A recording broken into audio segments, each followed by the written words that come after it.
Hey there, welcome to my channel, Messes with Michelle. If you're returning, welcome back. And if you're new, welcome. My name's Michelle. So today's video, I'm kicking it off in my kitchen and sharing with you a super simple appetizer recipe. I'm making jalapeno poppers. These are really delicious, very easy to make, and they always seem to be a fan favorite at my parties. And the great thing this year is that I'm using jalapenos that I grew in my very own vegetable garden. So I'll start with the recipe, share that with you, and then I'll just rewind what I was up to earlier this afternoon. I was outside once again in the backyard, just still cleaning up the yard and just finishing off a few loose ends before the frost comes and when the snow falls. So I'll jump in and I'll show you exactly what you'll need for this jalapeno popper recipe. For this recipe, you're going to need jalapenos, 1 full block of room temperature cream cheese, shredded cheddar cheese, cooked bacon chopped up, store-bought puff pastry, and 2 cloves of garlic. To begin this recipe, you're going to first roast your garlic. The garlic gives a really great taste to the jalapeno popper. So to roast the garlic, you're going to drizzle about a tablespoon of olive oil on top of the garlic cloves and wrap the garlic cloves in aluminum foil.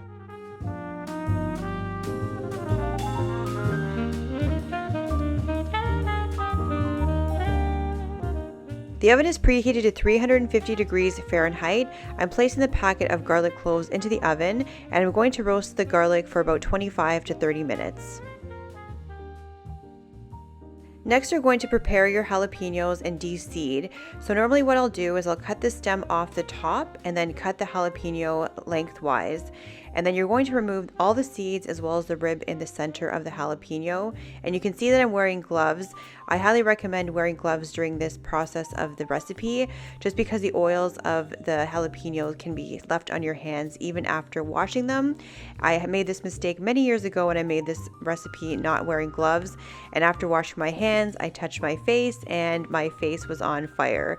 So to avoid that mistake, definitely consider wearing gloves during this part. Next, I'm going to prepare the filling for the jalapeno poppers. I'm taking 1 full block of cream cheese at room temperature and combining it with about 1.5 cups of cheddar cheese.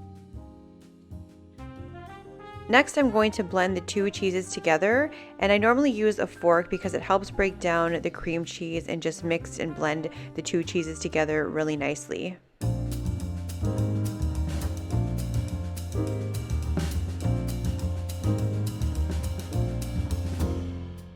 Now that the cream cheese and cheddar cheese are fully blended together, it's time to add in the bacon. I used 3 fully cooked pieces of bacon for the recipe and just chopped it up into small bite-sized pieces.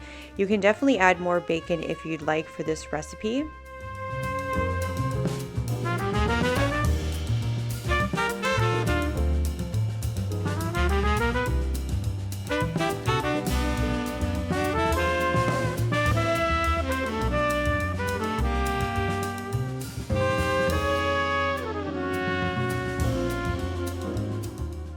The garlic roasted for about 25 to 30 minutes and you can see a nice caramelized coating on the garlic.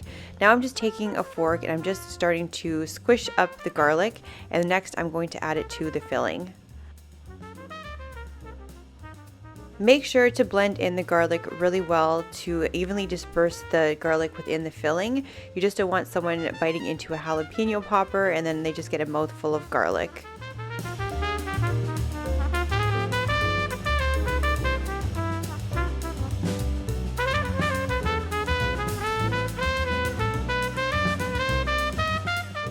With the filling now prepared, it's time to roll out your butter puff pastry. The puff pastry that I buy comes frozen, so I always take it out of the freezer about an hour or 2 before the recipe. So this way, when I get to this point, I'll have room temperature puff pastry. Now it's time to start filling the jalapenos. I'm using about a spoonful of filling and I'm placing it on top of the jalapeno. And since I had so much filling, I cut my jalapenos into quarters instead of halves, just so this way I can stretch out the amount of poppers that I get because I didn't have as many from my garden.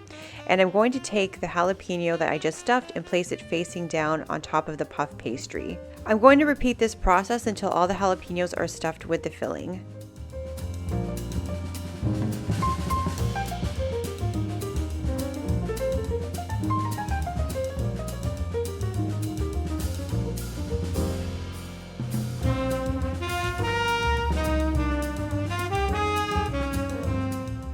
This is a trick that I learned along the way to speed up the process of cutting the puff pastry for each individual jalapeno, because when you're making a lot, it definitely takes some time to cut each individual piece. So what I'll normally do is I'll take the jalapenos and lay them down on top of the puff pastry as you see here, and then I'll go back later on when the puff pastry is full and I'll begin cutting around the jalapenos.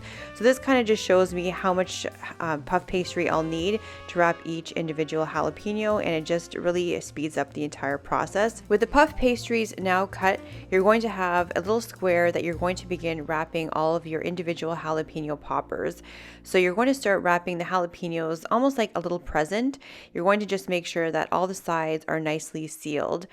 And the great part of puff pastry, once it's room temperature, it just becomes very stretchy, so you don't really need a lot to wrap your jalapenos.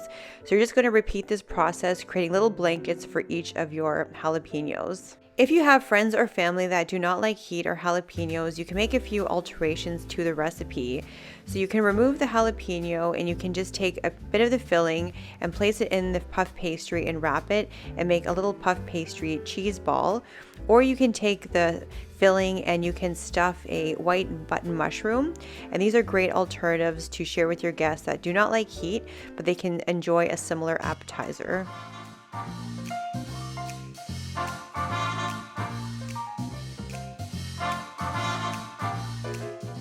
The oven is preheated to 350 degrees, and you want to cook the poppers for about 40 minutes, but cook times will vary depending on your oven. You want to make sure that the puff pastry is fully cooked and has a nice golden brown to the top. And there you have a very quick and easy jalapeno popper that's a crowd pleaser and really easy to make, and also very delicious. And if you're interested in making the mushroom with the stuffed filling, I'll show a clip of how it worked out for me. And here it is. You want to make sure that you put them in the oven at 350 degrees and just cook them until you have a nice golden crust on top of the cheese.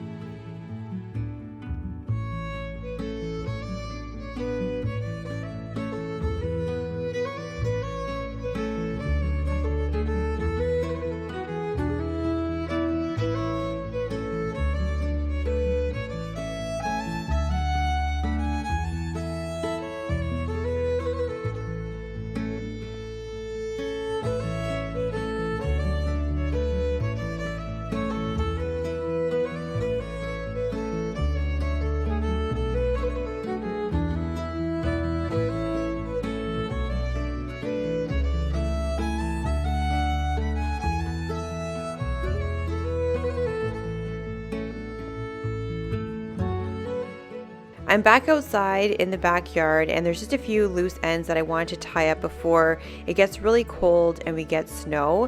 During the filming of my last video where I share with you cleaning up my vegetable garden flower beds, it was still quite warm, and I had canna lilies in the garden and they were doing quite well at the time of filming, so I didn't want to take them out because they were still very much alive. But over the last few weeks we've had frost and it got to the canna lilies and they started to die off. So I'm going to start removing these from my garden. And I needed a shovel to do this because they were planted really deep into the soil. So I'm going to remove them, and I'm going to attempt preserving the bulbs for next spring. This is the first time I'm trying this, so I'm hoping that next year I'll be able to have bulbs to have more beautiful canna lilies next year in the garden.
perfect summer is over in a flash and you're on your way. Somebody near is open for tonight. It's not too late. My mind says yes. You've been here for quite some time. I cleaned up the bulbs with a dry paper towel to take off some of the soil that was left on them and also remove the roots. And I read online that you can store the bulbs in a cardboard box and separating the bulbs with newspaper and then storing them in a dark, cool place. And I'm going to store them in my basement in my cold room. So this is the first time I'm doing this. I'm hoping that it's going to work out for next spring. But if you have any pointers or tips and tricks for how to store these properly, definitely leave them down in the comments. I'd love to hear your suggestions. In my last video, I shared with you the beautiful leaves that fell into the ground from my autumn blaze, and I also have a lot of bushes in the back that have their leaves fall off in the fall. So there is some maintenance that has to be done when you do have these type of trees and bushes that shed their leaves, as you have to maintain by raking and just cleaning up the backyard. So to help kind of speed up the process and just blow out some of the leaves that fell in the garden, I'm using my leaf blower to tidy up the backyard, and then I'm going to move on and start raking.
This is the second round raking leaves in the backyard. I raked a week prior to filming this video, and I got a large bulk of the leaves off the ground, but there's still quite a bit to do when you have a big tree and lots of bushes. You have to kind of rake in stages. So most likely I'll be raking again this coming weekend just to hopefully really finish off and get all the last leaves raked up before we have a heavy snowfall. But I just want to take the time to thank you for hanging out with me, and I really hope you try the recipe, the jalapeno poppers, because they're a great appetizer to host at your parties. And I really hope you enjoyed hanging out as I clean up my backyard and get ready for the snow. So I will catch you in my next video when I upload next. Thanks for watching. Bye.